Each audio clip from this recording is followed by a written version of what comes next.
Welcome to the Hoosier Basketball Experience. I'm your host, Phil Eisenbarger. What makes this project so much fun is interviewing people like our next guest.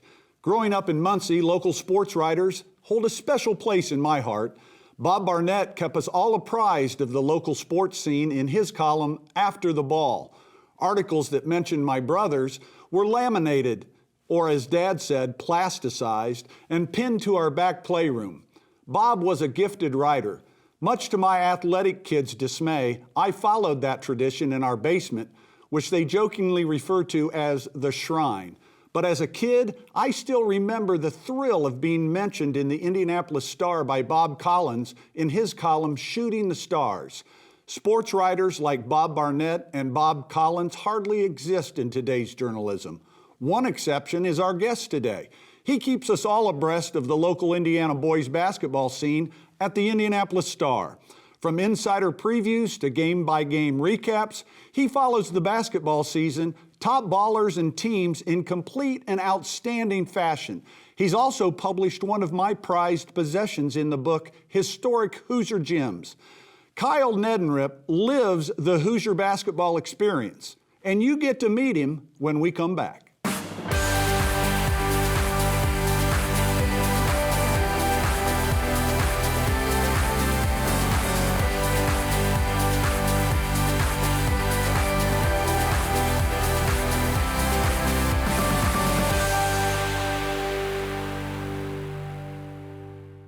The Hoosier Basketball Trivia Question, sponsored by Christy, Farrell, Lee, and Bell. Serious injury isn't what we do, it's all we do.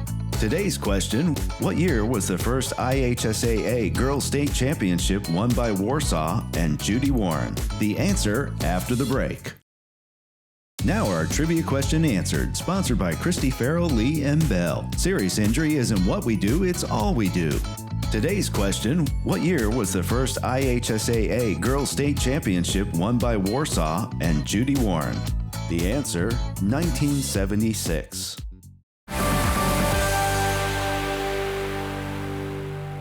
Welcome to the show, Kyle. Thanks so much for coming. I know this is the busiest time of year for you. You're just finishing up football. You've got basketball starting. Thanksgiving was a few weeks ago. How do you do it all? Well, it is a busy time. The Thanksgiving time, the weeks leading up to it, it's that football basketball crossover. You're trying to get basketball preview stuff done and get your questionnaires back from the coaches and get all that ready to go. And then, you know, the football stuff, you're trying to get to the stories you were hoping to get to earlier in the season and finish that up and cover the games as well. And the Thanksgiving weekend at Lucas Oil is always a blast for me to cover. And we had some great champions this year and some great stories. So, but always looking forward to head to basketball. And people I know, you can track the metrics now, and I'm sure we'll talk about some of that stuff, but now you can see what people are reading. And clearly the passion for Indiana high school basketball is still there based on what the numbers that we see. So always look forward to that and getting out, and I've already covered 3 games so far, and it'll be usually around 70 to 75 per year. So looking forward to getting out and seeing a lot more. Well, that's great news that interest is up since it's the greatest game ever invented. we like to hear that. I agree. Tell the audience how long you've been doing this as a sports writer. Yeah, so it's actually, 21 years total now, and that seems weird to think. You know, it feels like I just started. I remember the first game I covered, a little tiny gym in Clever, Missouri. It was a girls', they call them districts down there. They're kind of like sectionals are here.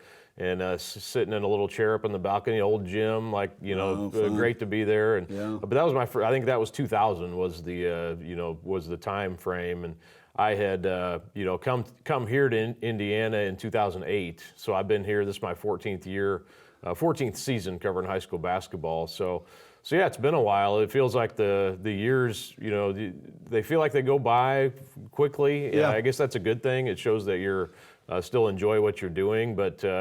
But yeah, looking back, it has been a while, so I feel like an old veteran now. How do you get involved as a sports writer on the front end? Where's the training come from? How did you get your first job?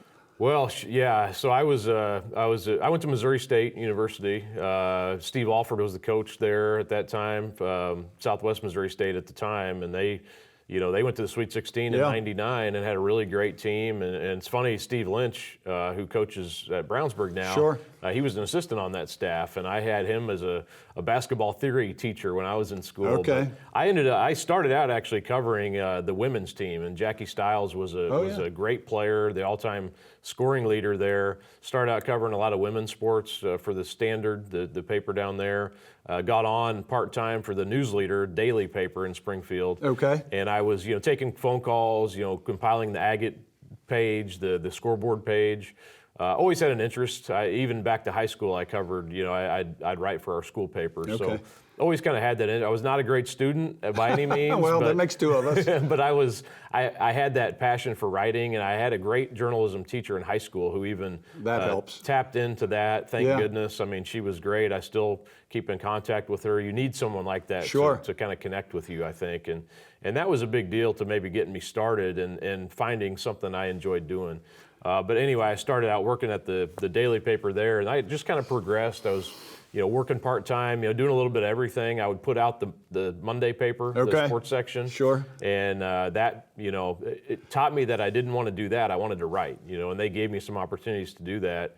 Eventually led to a full-time job. Right around 9/11, I got on full-time and had a chance to be full-time and basically cover high school sports down there, which is a great area for basketball. So that kind of led to me, ended up coming here in 2008 and been doing it ever since here. Where did your love for sports and maybe in particular basketball come from, or where did it start? Well, people have asked me that, and I always have a hard time, pinpointing it. But my dad he coached high school basketball in rural Nebraska, and it was, I would say, very similar to what you think of here in the 50s and 60s, the pre-consolidation days. Sure. In the 80s in Nebraska, all these little towns still had their own schools. And I grew up in a gym, basically, like you see, and a lot of these, we'll talk about the book, I'm sure, but a lot of these places, I think that's resonated to me. And because I was from a little town that had a team and a school still, that sort of thing I think is similar to maybe how people grew up here in a lot of ways, and those packed gyms. And, you hated the town next to you, and I grew up that way. And my dad coached until I was probably, and I still remember the day very well when he gave it up, and I was probably 9 or 10, and him telling me that he was not going to coach anymore. And I remember crying at my eyes that he was crying, I was crying, and so that I think that's where basketball has always been my favorite sport to be around, to cover, to play. So I think that's probably where that started from. But I just enjoy all levels, NBA, pro, high school. But the covering high school, I think, that's probably maybe where that stems from. And even now, I just being in a gym, it feels like home to me. Hopefully we're getting back to full gyms and popcorn and bands and people. So tell the folks about a day in the life for Kyle. Once you get through the football season and you're all basketball, probably doesn't happen until January.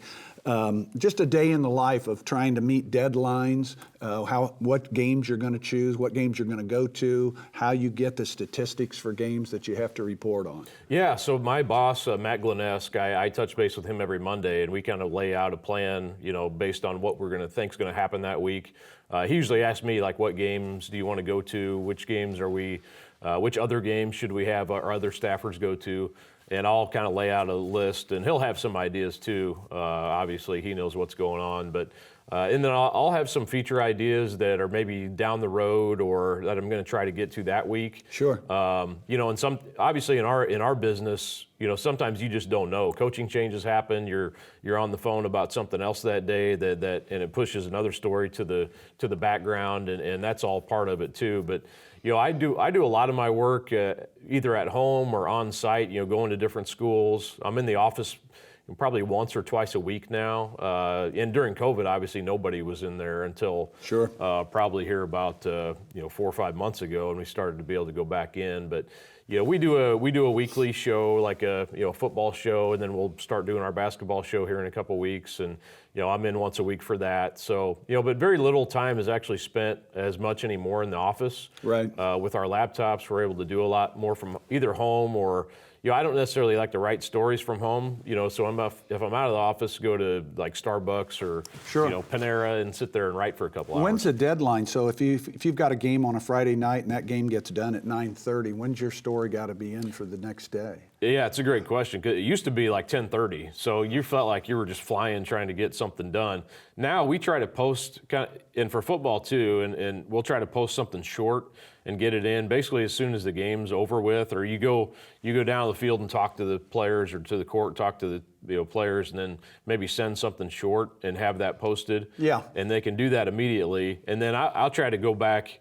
You have time to go back home now and write, and we post something in the morning that's a little more in depth, or and I try to stay away from a lot of the play-by-play stuff anymore, because people sort of know what happens. Yeah. They've seen the highlights, and we have videos that post. So you're trying to give people, give them something, give them perspective maybe they don't have that you do. Yeah. That you can tell them something behind the scenes or about this kid, or whatever the story may be. Well, when we come back, we're going to talk to Kyle about current events, current players, current teams after these messages.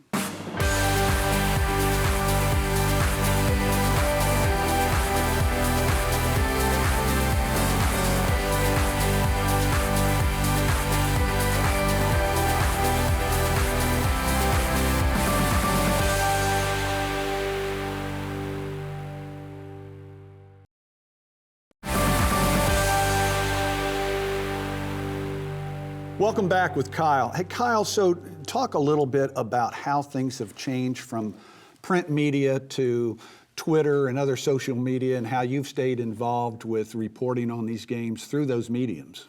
Yeah, well, yeah, it's funny. Like, people used to say, "Oh, I read your stuff," or hopefully they still do. But right. But a lot of times now, especially kids, are like, "Oh yeah, I know you from Twitter." Sure. and sometimes I'm like, well, I hope they are reading more than just the tweets that go out. But that's become I think it was 2010, probably around that time. I'd been here for a little bit of time, maybe a couple of years before Twitter kind of became part of our normal life, probably for a lot of people. But it kind of was lucky, I think, that it coincided with the time where newspapers were kind of, what are we going to do? How are we going to generate interest from subscribers? And so I think, honestly, now you can post out your links to your stories and get traffic that way through social media. And Facebook's a big one too. I don't use Facebook much, but we have someone who posts our stuff on Facebook as well. I do use Twitter a lot. That's pretty much the only social media I'm on. And if I wasn't working for the Star, I probably wouldn't even use that necessarily, other than to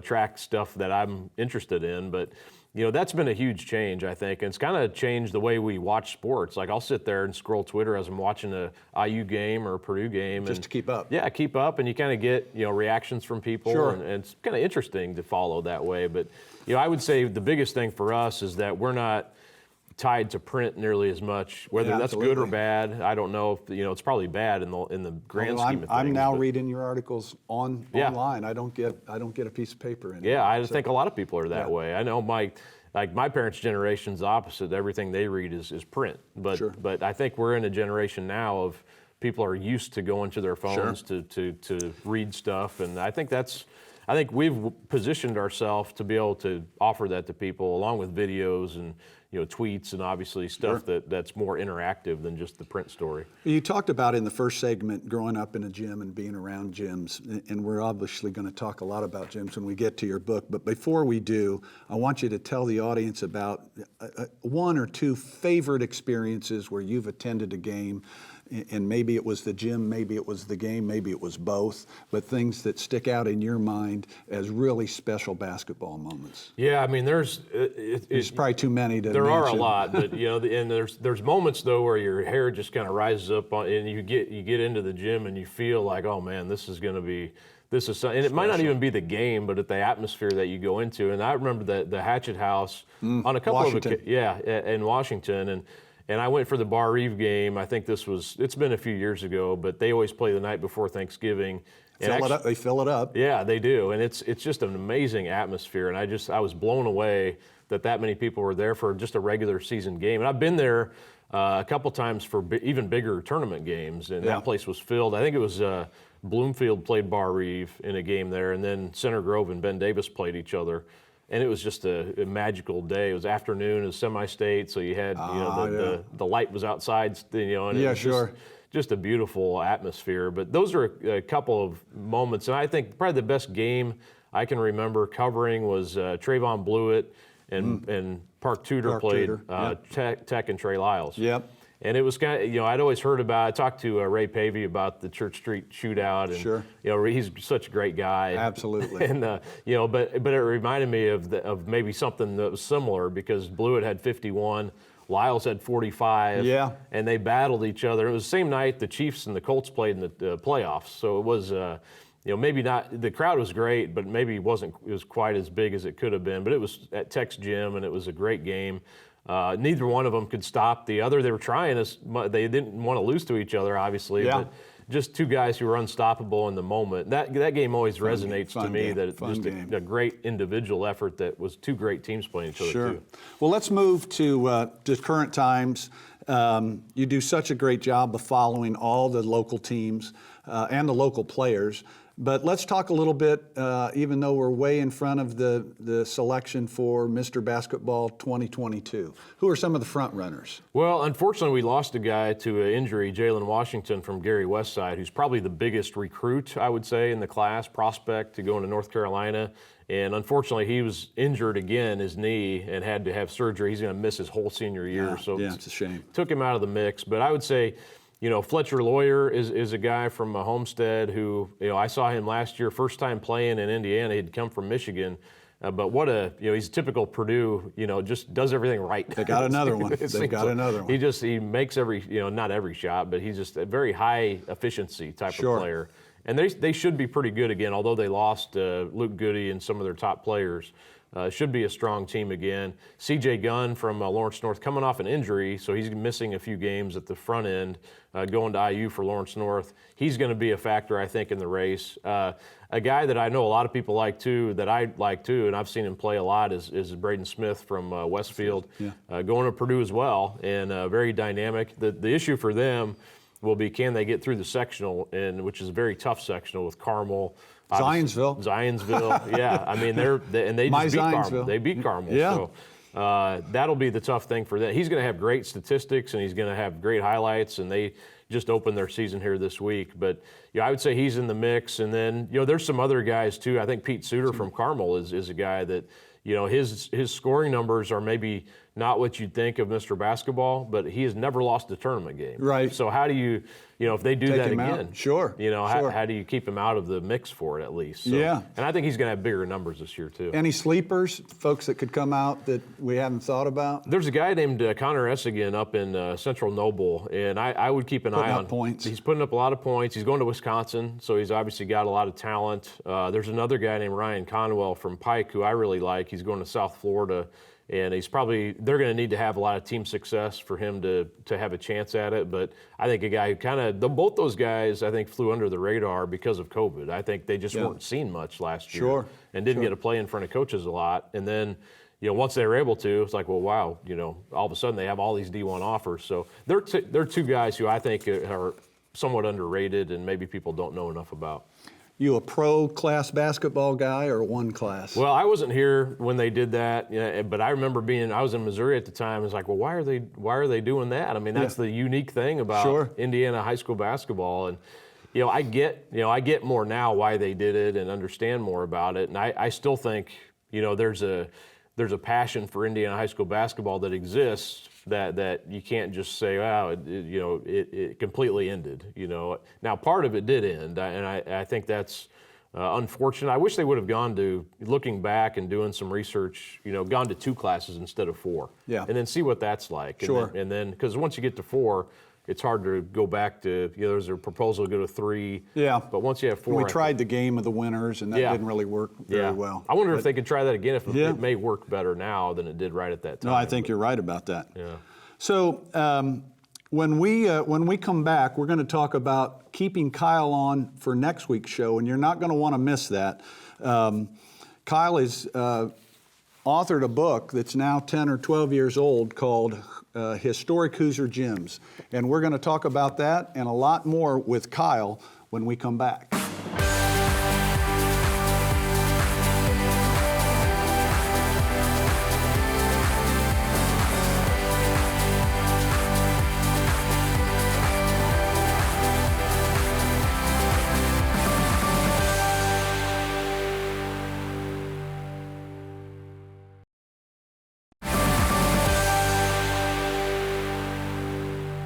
Welcome back. Kyle, in our last minute or so here, tell the folks your top 5 teams in Central Indiana right now. Well, I would say now we're a couple weeks into the season, or a week or so. I would say Cathedral, Carmel, Zionsville, Westfield, and LN, probably those 5. And then you have a few. Tech could be in that mix. There's a few others who are knocking on that door, but I would say those 5 at this point are the ones to watch. And all of them have a player to watch. Yeah, they all right? do. Yeah, every single one of them. Yeah. Have Logan Imes from Zionsville, I think, is going to be. He's a guy who will be next year's potential Mr. Basketball. Yeah. But I think he's put himself in that mix now. My Zionsville, that's good. We got to watch that. So next week you need to tune in again, because Kyle has written a book again called Historic Hoosier Gyms. I have a complete library of basketball books, and I want to tell you this is one of my favorites, if not my favorite. I grew up in Muncie, and I didn't understand when I was in junior high that we were actually playing our junior high games in the old high school gyms, which is what this book is filled with. So next week, you need to tune in. We'll have Kyle back again on the Hoosier Basketball Experience.